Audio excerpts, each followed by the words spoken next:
할렐루야.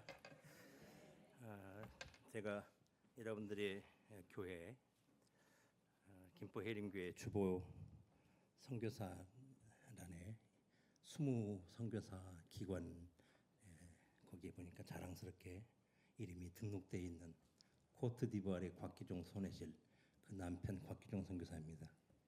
오랜 세월 변함없는 사랑과 관심으로 또 물질을 후원해 주시고 또 내 물질이 있는 곳에 내 보물이 있는 곳에 뭐도 있어요?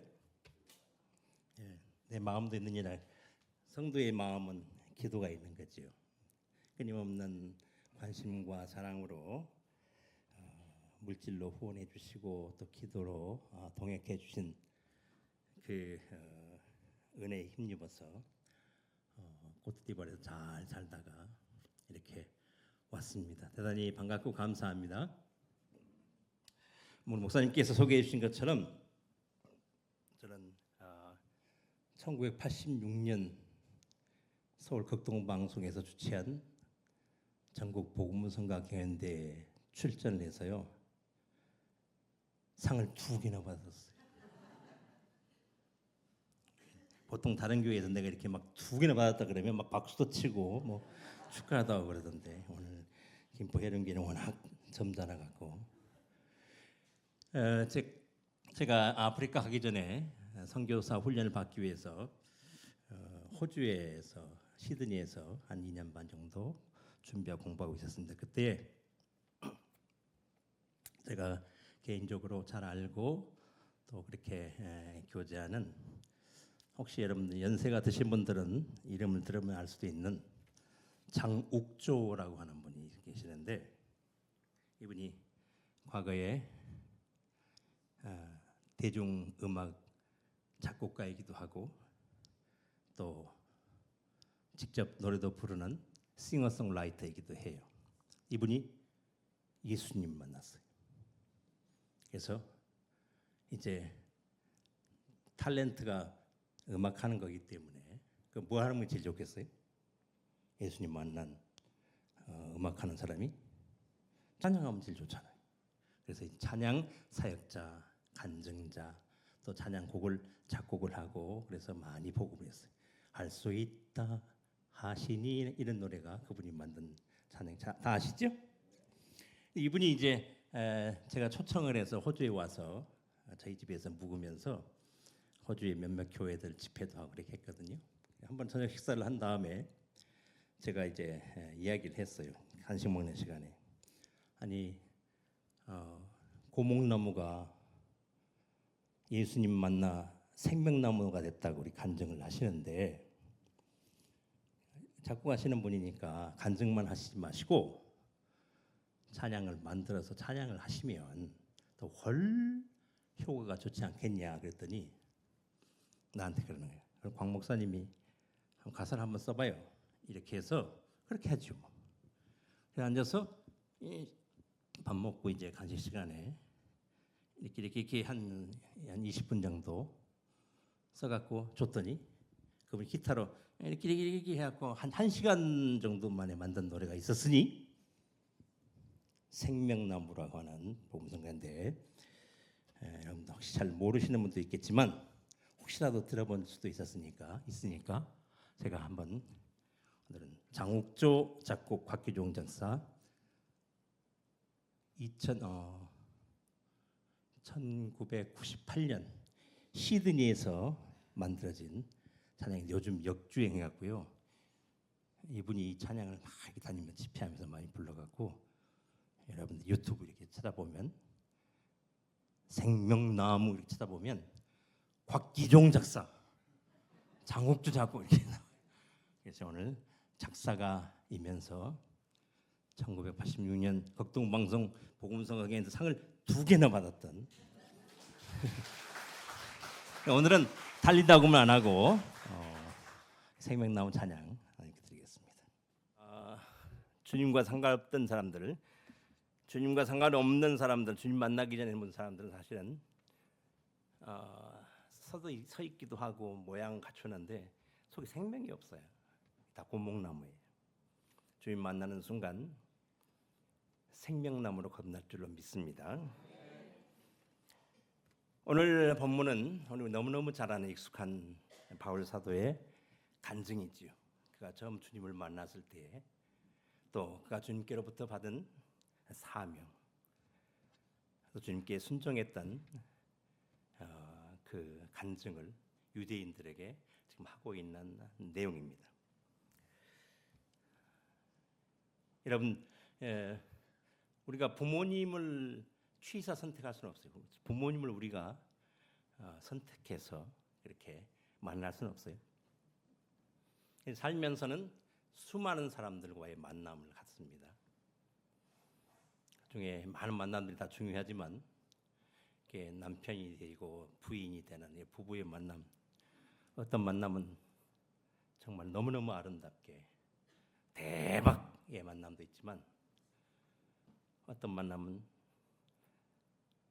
안타깝지만 폭망하는 그런 만남도 있을 수 있지 않습니까?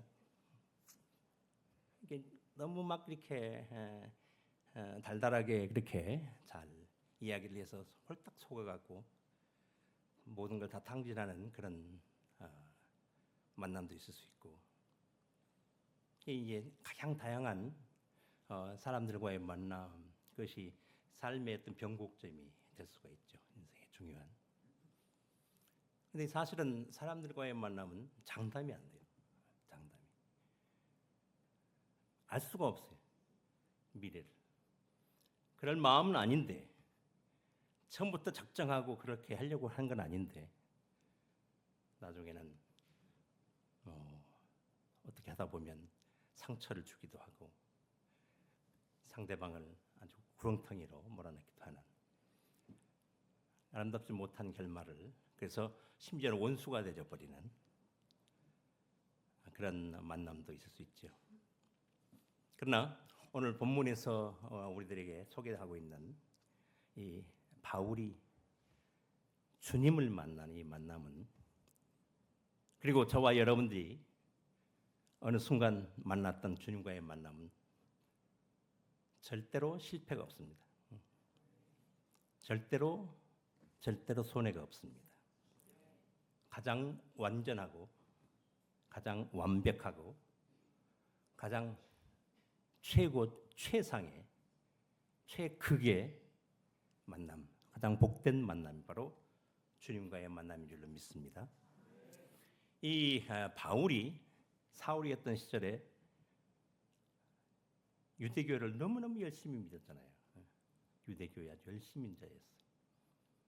특별히 열심히 믿는 중에서도 특별히 열심히 믿는 사람이었어요. 그래서 예수 믿는 사람을 잡아 죽이고, 또 심지어는 그렇게 죽이는 사람도 옷을 대신 맡아주기도 하고, 잘한다고 이렇게 응원도 하고 박수도 치고 하는 그런 사람이었어요. 우리가 이 내용이 본래 있었던 장면은 사도행전 9장에 나오거든요. 사도행전 9장에 나오는 거 보면 기세가 등등해갖고 예수 믿는 사람을 잡아 죽이려고 대제사장에 이게 사인을 받아 가는 도중에 거기서 주님과의 조우가 있습니다. 강한 빛에 이제 쓰러졌는데 음성이 들려요. 사울아, 사울아, 왜 네가 나를 핍박하느냐? 핍박자 사울이 그 핍박했던 그 주님 예수님 만나는 순간이에요. 주님 누구십니까? 내가 나를 핍박하는 내가 예수다. 그 주님께서 이 사울을 만나 주셨고, 그래서 이제 그 주님을 만난 이후에 사울의 그에 응대하는 장면이 소개되고 있습니다. 사람들이 그 빛에 다 이 바울은 눈이 멀었어요. 그런데 다른 사람들은 빛은 보면서도 그 주님의 이 신묘막측한 말씀을 듣지 못합니다. 사울은 그 주님의 음성을 들어요. 사울아, 사울아, 네가 왜 나를 핍박하느냐?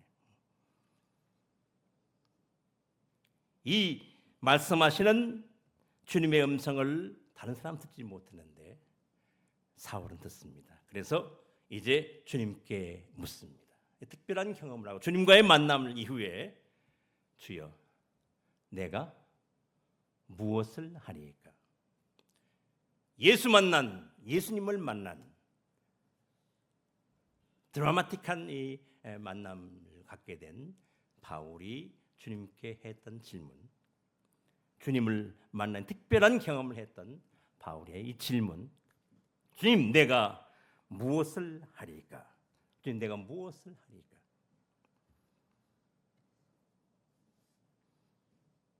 그때 주님께서 이제 일어나서 내가 지정하는 사람을 만나라. 그 사람이 누구냐면 아나니아를 통해서 바울 사도가 이제 주님의 사명을 받는 장면이 소개되겠고, 조금 전에 기도해 주신 집사님이 설교를 대신 다 해주셔갖고 너무너무 감사합니다.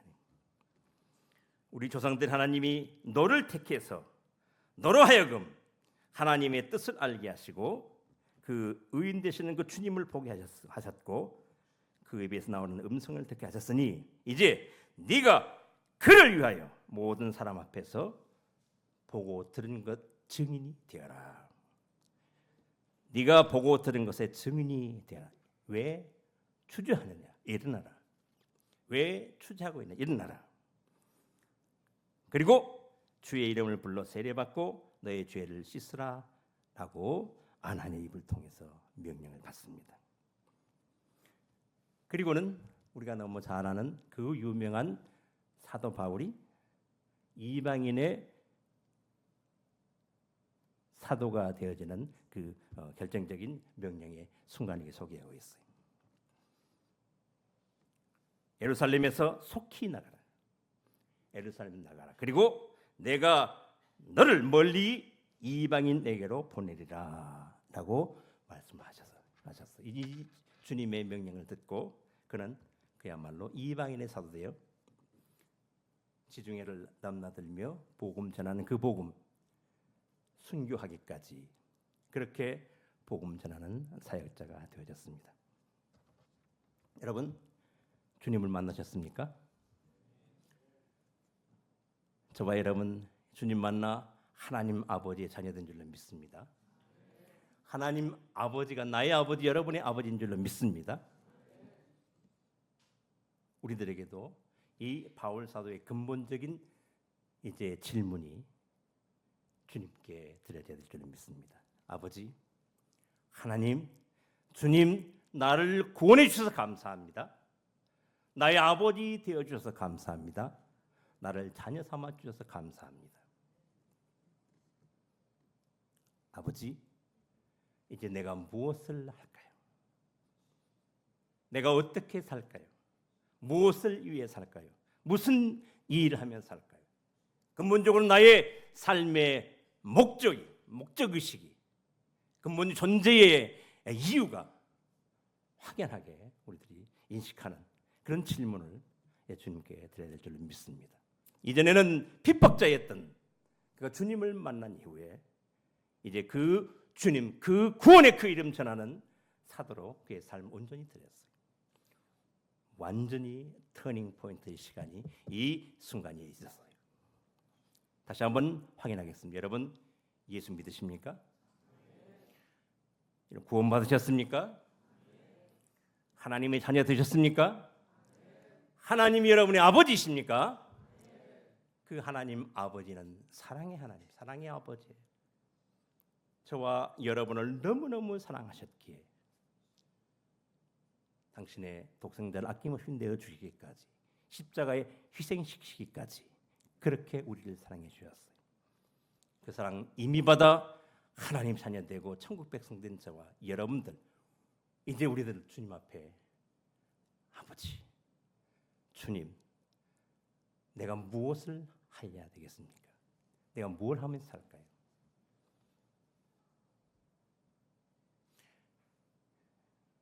만약에 그렇게 질문할 때 사도 바울처럼 하나님의 음성을 직접 들을 수 있는 그런 복을 누리면 얼마나 좋겠습니까마는 사람들을 믿을 수가 없잖아요. 지각기 이게 잘 뭘 들었대. 근데 이 상식적으로 우리들 성경에 비춰봤을 때 저거는 하나님의 음성이 아닌데 자기 들었다는 어떡할 거예요? 그래서 안전장치를 할 수밖에 없는 하나님이 저와 여러분들을 위해서 안전장치로 아무도 오해하지 못하도록, 아무도 남용하지 못하도록, 아무도 오용하지 못하도록 하나님 아버지의 뜻을, 하나님의 분명한 의지를 그렇게 기록해 놓은 말씀이 있었으니 뭐예요? 성경이에요. 성경 말씀을 통해서 우리들에게 당신의 뜻을 이렇게 표명해 놓고 계세요. 믿습니까? 하나님의 말씀 속에 하나님 아버지의 소원이 담겨 있어요. 하나님 아버지의 사랑받은 저와 여러분들, 하나님 자녀된 저와 여러분들이 하나님 아버지의 그 마음을 기쁘시게 해드리기 위해서 어떤 마음가짐을 가져야 되는가 하는 것을 표명해 놓고 있는 말씀이 디모데전서 2장 4절이에요. 하나님은 모든 사람이 구원을 받으며 진리를 아는 데 이르기를 원하시느니라. 아멘. 하나님은 당신의 피조물, 당신의 형상을 따라 닮아 지음받은 모든 인생들이 그 창조주 하나님을, 그 아버지를 그렇게 믿고 그 하나님을 아버지라 섬기며 이렇게 구원받은 복된 삶을 살기를 원하시고 계세요. 그런데 저와 여러분들의 고백과 같이 이 사실을 세상에 모르는 사람들이 훨씬 많아요. 아예 들으려고조차도 하지 않아요.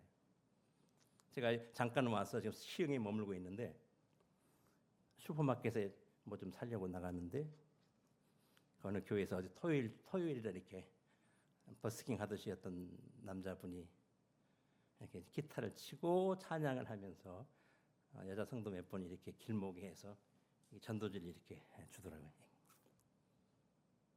전도지를 주는데 안 받아 사람들이.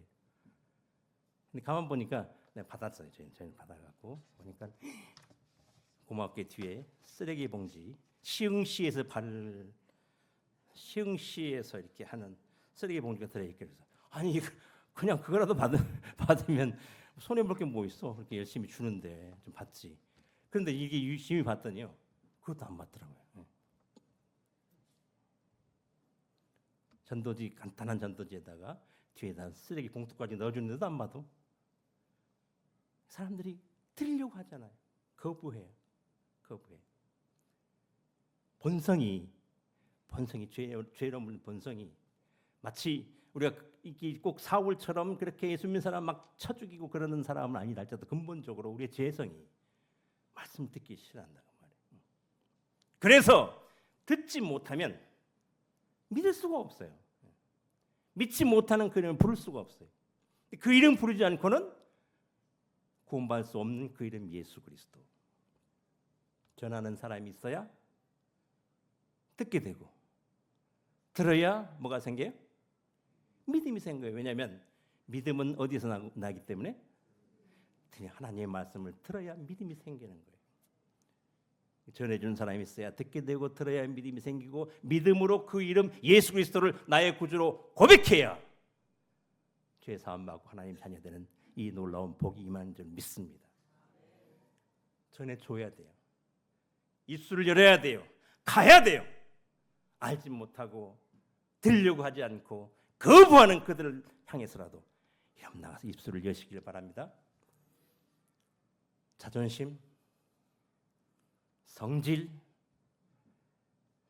뒤틀린 거 있잖아요. 내가 뭐 저주라 그런 거지, 뭐 아니 안 들으려면 말하라 그래. 에이 쌍시옷하고 그러지 마시고 간하고 쓸기하고 잘 보관해서 냉동고에 좀 넣었다가 전도하실 때는 좀 보관하고 그렇게 전하. 왜냐하면 전해줘야 듣게 되고 들어야 믿음이 생기고 믿음으로 이 그림 불러야 구원받기 때문에 그렇습니다. 바울 사도에게 임했던 이 하나님의 명령, 내가 무엇을 하리까 했더니 너 가서 증인이 되어라. 예루살렘에서 나가라. 그리고 이방인에 가서 복음을 전하라. 이렇게 명령을 하셨잖아요. 사실은 바울 사도는 유대인이잖아요. 예루살렘에서 훨씬 이 안전한 그리고 익숙한 그 환경에서 복음을 전하면 좋잖아요. 그런데 구태여 이방인에게 나가라 그래요. 저희가 1993년도에 한국을 떠나서 괌에서 부목사 이렇게 섬기다가 거기서 타미조 선교사로 부름받고 훈련받기 위해서 호주 시드니에 가서 거기서 2년 반 있다가 아프리카 코트디부아르 선교사를 한 거예요. 1999년 7월 7일 날 갔으니까 이제 한 달 있으면 만 26년이 아프리카 간지 된 거예요. 저희가 아프리카로 간다고 한국에 와서 이제 식구들한테도 말하고 짐을 다 보내놓고 제가 잘하는 게 하나 있는데 뭐냐면 뭐 생긴 것도 이렇고 뭐 별로 뭐 그런 없는데 저희 집사람이 인정하는 게 하나 있는데 뭐냐면 하나님의 기뻐하실 일, 하나님의 뜻 이러면 전후 좌우 위아래 이런 거 안 가리고 따지지도 계산도 안 하고 뭐 이렇게 무조건 즉시 순종하는 이걸 잘한대. 제가 난 잘 모르겠는데 나하고 같이 사는 사람이 그렇게 인정을 해요. 그래서 제가 과거에 우리 김조정 목사님 청년 시절에 그때 전 전도사하고 우리 청년회 회장님이었어요. 하여튼 뭐 그 시절에 저희 선배 이제 목사 안수 받으려고 하는 분이 조형섭 선교사라고 있었는데 이분이 아프리카를 먼저 갔어요.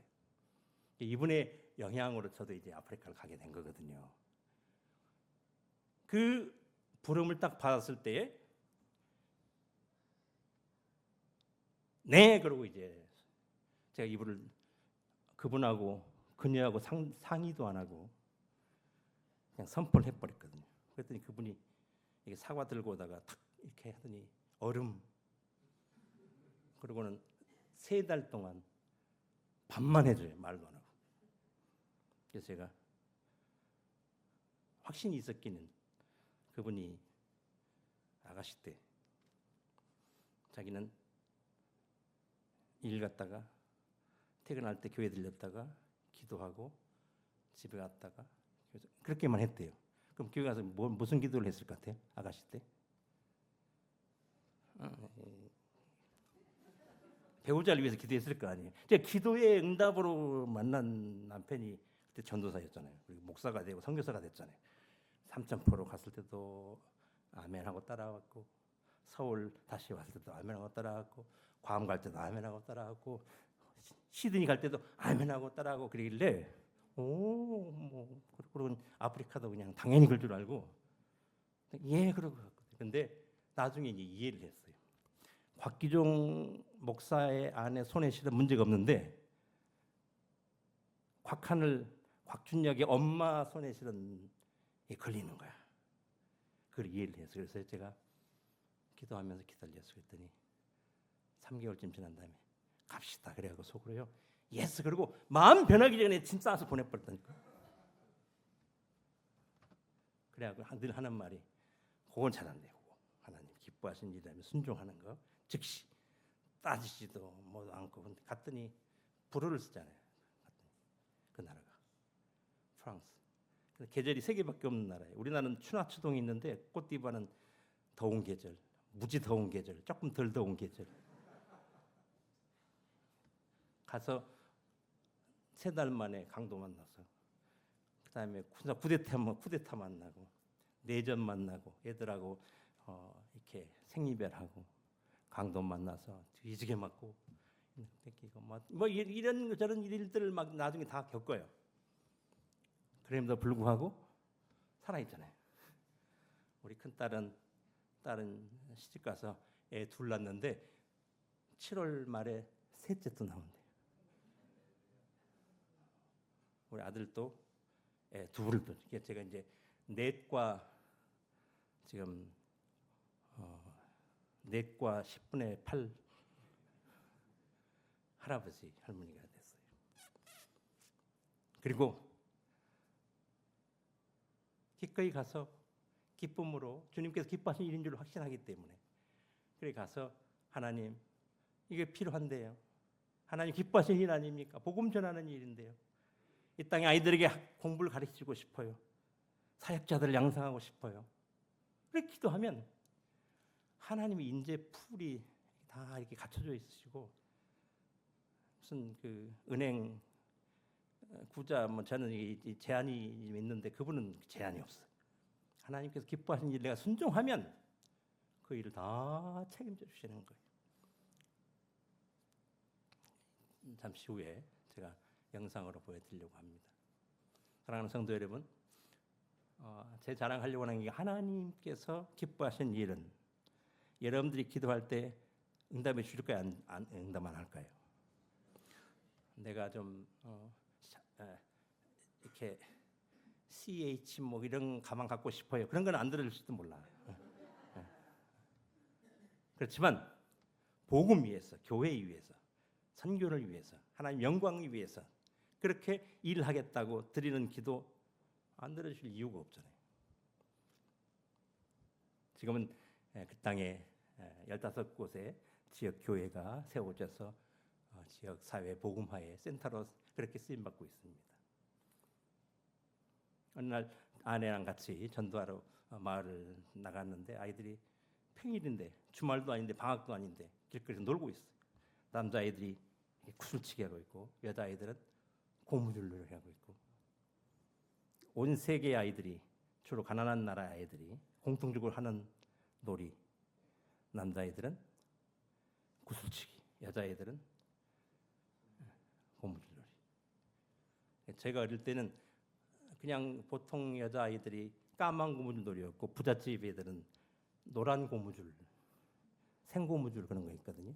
근데 꽃띠부 아이들은 좀 가난하니까 비닐봉지 이렇게 엮어갖고 고무줄놀이 해요. 그래서 제가 궁금해서 물어봤어요. 너희들 학교 안 가니? 그랬더니 학교 안 보내줘요. 학교가 없어요. 마음이 너무 아팠어요. 너무너무 마음이 아팠어요. 아이들 공부해야 되는데, 공부를 해야 자기들 미래가 있는데, 이 나라가 소망이 있는데. 그래서 하나님 기도하라 그랬으니까 하나님께서 우리에게 아버지 되어 주시면서 너희들 필요한 거 있으면 기도해라. 믿음의 기도는 응답해 주겠다. 믿음으로 기도하면 응답해 주겠다. 약속하셨잖아요. 그래서 기도했어요. 그래서 2002년도에 초등학교가 설립이 되어졌어요. 지금 458명의 아이들이 매년 공부하고 있어요. 어떤 아이는 성장해서 화가가 되어갖고 저희 부부에 이렇게 그림도 그려서 갖다 놓기도 하고, 이렇게 자란 아이 중에는 교장 선생님 돼갖고 또 이렇게 세월이 지나다 보니까 또 저희가 전도하는 선교하는 마을에, 아티에 부족 마을에 11곳의 초등학교가 있는데 중고등학교가 없어요. 늘 부모들의 소망이고 소원이에요. 우리 아이들을 더 상급학교에 보내고 싶은데, 그러려면 도시로 유학을 보내야 되는데, 경제적인 문제뿐만 아니고 이제 6학년 졸업한 13살짜리 뭐 이런 아이들이 집 떠나서 곧 나가 있다가 무슨 아주 불미스러운 일들이 많이 생겨요. 집에서 청소년 시절에 부모와 형제들과 더불어 그렇게 지내면서 공부할 수 있는, 그래서 하나님, 제가 교육부 장관이 돼서 이 나라 아이들 다 책임질 수는 없으나 적어도 내가 만나는 이 아이들, 이 전도하는 이 동네 지역에 있는 아이들에게 공부할 기회를 제공하십시다. 기도하니까 하나님이 들어줄까요? 안 들어줄까요? 이따가 제가 보여드릴게요. 850여 명 아이들이 그렇게 중학교 교목 선생님, 고등학교 교목 목사님이 일주일에 한 번 의무적으로 성경 공부했어요. 예배를 드려요. 제 아이들이 보면요, 이렇게 막 어떻게 할 수가 없어요. 있잖아요, 그런 거. 이게 너무너무 사랑스럽고 막 벅차고 감격스러워서 너무너무 예뻐요. 그 아이들이 그렇게 기도 안에, 말씀 안에 예배하며 또 양질의 교육을 받으면서 그렇게 성장하여 그들이 변화시킬 꽃띠부의 내일을 그려보는 거예요. 우리 동생이, 저한테 동생이 하나 있는데, 그 동생이 형님 왜 아프리카입니까? 왜 아프리카입니까? 한국에는 뭐 예수 다 사람들 다 예수 믿어하고 더 이상 전도할 사람이 없습니까? 왜 괌에는 다 예수 믿습니까? 호주 사람들은 다 예수 믿습니까? 왜 아프리카입니까? 왜 그럴까요? 걱정스러워서. 익숙하지만 편할 수 있지만 그러나 하나님이 꼬트디부아르에 가기를 원하시면 어떻게 해야 돼요? 순종하세요. 제 고백을 여러분께 드리는 거예요. 지금 부족하지만 하나님께서 하시는 일에 제가 수종드는 영광을 누리고 있어요. 제가 섬기는 꼬트디부아르 그 현장을 영상으로 담아왔습니다. 잠깐 여러분들에게 소개하려고 합니다.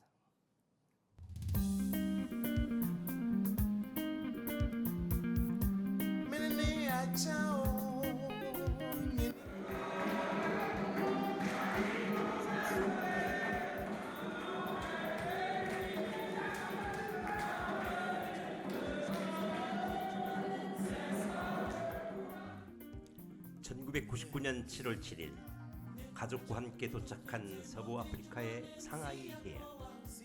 하나님께서 보내신 땅, 아름다운 사람들이 살고 있는 소망의 땅 코트디부아르. 눈물로 심겨진 복음의 씨앗들이 어느덧 풍성한 생명의 열매들로 맺혀지고 있습니다.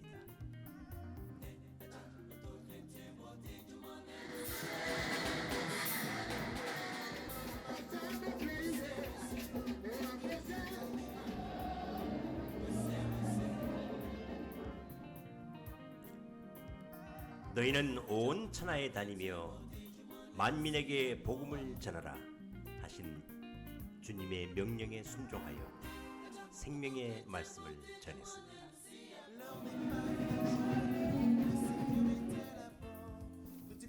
현재 코트디부아르 전역에 걸쳐 각 지역의 부족들의 교회들이 세워지고 아름답게 성장하여 지역사회 복음화의 중심 역할을 감당하고 있으며 나아가 또 다른 마을에 지교회를 개척해 나가는 재생산이 이루어지고 있습니다.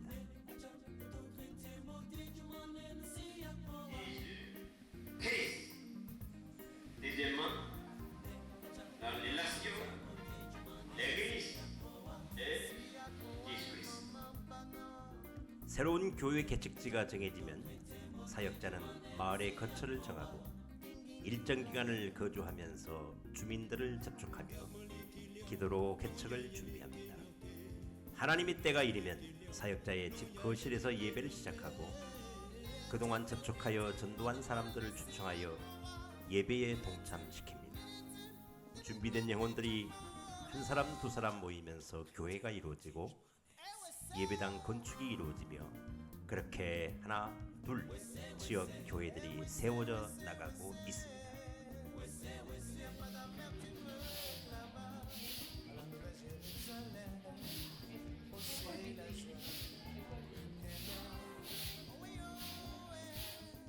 인구 2,700만 명 중 15세 미만의 어린이 청소년 비율이 41.5%를 차지하고 있는 코트디부아르. 이 땅에 소망인 이들을 복음으로 양육하는 것이야말로 다음 세대 복음화의 필수 여건입니다. 어린이 청소년 사역자들을 훈련하여 이들과 함께 각 지역별로 전도 캠프를 진행하고 있습니다.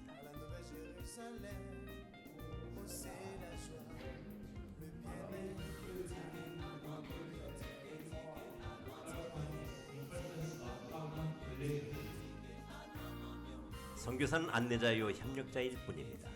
전도자 사역자를 발굴하고 양성하여 저들 스스로 자신들의 부족 민족에게로 나아가 복음을 전하여 교회를 세워나가도록 돕는 것입니다. 코트디부아르 전역에서 또한 이웃나라에서 모여온 사명자들, 이들을 위해 하나님께서 예비하신 신실한 교수님들을 통해 진행되고 있는 진지한 수업들, 이 땅의 복음화를 책임질 목회자들이 훈련되어지고 있는 그 현장을 바라볼 때마다 가슴 깊은 곳으로부터 용수 넘치는 뜨거운 감사와 기쁨을 억누를 길이 없습니다.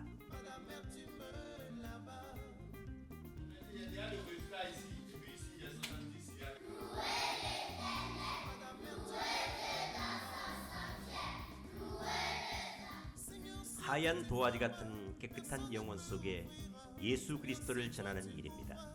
우리에게 맡겨진 아이들을 하나님의 사랑으로 돌보는 소망 타가서 양질의 정규 교육 과정을 전수하는 동시에 하나님의 말씀을 심어주는 벨빌 초등학교 유치원 사역은 견줄 바 없는 최고의 선교 사역입니다. 희망 중고등학교 교육 선교는 가장 효과적인 선교의 방편입니다. 개교인님의 기독교 교육을 증명하여 합법적으로 성경 수업과 예배를 시행하고 있습니다. 이 땅의 내일을 선도할 크리스찬 리더들을 양성하는 명문 기독교 사립학교로 멋지게 쓰임받고 싶습니다. 충실한 수업 진행을 위한 교부제와 도서관을 채울 책들, IT 교육을 위한 교실과 컴퓨터가 필요합니다. 이 땅 코트디부아르에도 하나님의 사랑이 절실하게 필요한 연약한 자들이 많습니다. 저 멀리 일본으로부터 12번이나 이 땅을 찾아오셔서 300여 명에 이르는 99개월 환자들을 수술해 주심으로 얼굴을 들고 살 수 있도록 해주신 아름다운 의사 선생님 부부가 있습니다. 부모를 여의고 할머니나 친척집에 맡겨진 15명의 아이들이 공부할 수 있도록 자존감을 잃지 않도록 돌보는 일들도 하나님의 사랑을 전하는 일입니다. 매년 30여 명의 탈장 환자들의 수술을 지원해 주시는 고마운 교회들의 섬김 또한 복음을 전하는 일입니다. 하나님의 소원, 잃어버린 영혼들을 찾아 구원하는 선교사에게 쓰임받는 영광에 감사드립니다. 곽기종 손혜실 선교사입니다. 하나님 영광의 박수 한번 드릴까요? 한 사람 바울 사도가 주님 만나고 그리고 주님께서 가라 이방인을 향한 선교사 되어라 명령하시는 그 명령에 싫은데요, 안 되는데요, 어려운데요, 이런저런 핑계대지 않고 순종했더니 오늘 그 복음이 이렇게 유럽 거쳐 미주 거쳐 1895년 재물포항을 통해서 우리 조상들에게 전해지고 그렇게 전해진 복음이 저와 여러분들에게 임해서 우리가 구원받게 된 줄로 믿습니다. 부족하지만 연약하지만 별 볼 일 없는 사람이지만 주님의 명령에 순종하여 꽃띠부에 갔더니 하나님이 일하시는 그 일에 영광스럽게 쓰임받는 기쁨을 누리고 있습니다. 사랑하는 성도 여러분, 주님 내가 무엇을 하리이까? 그 말은 주님을 신뢰하는 질문 아니겠어요? 주님 내가 여기 있습니다. 나를 써주시옵소서 하는 반주자님 바로 그런 마음에 오늘 열린 마음 가지시고 주님 내가 여기 있습니다. 나를 주님 영광 이하는 그 일에 주의 복음 전하는 일에 하나님 사랑 전하는 일에 써주시옵소서. 내 준비되었습니다. 그렇게 고백하시는 여러분 되시기를 주의 이름으로 축원합니다.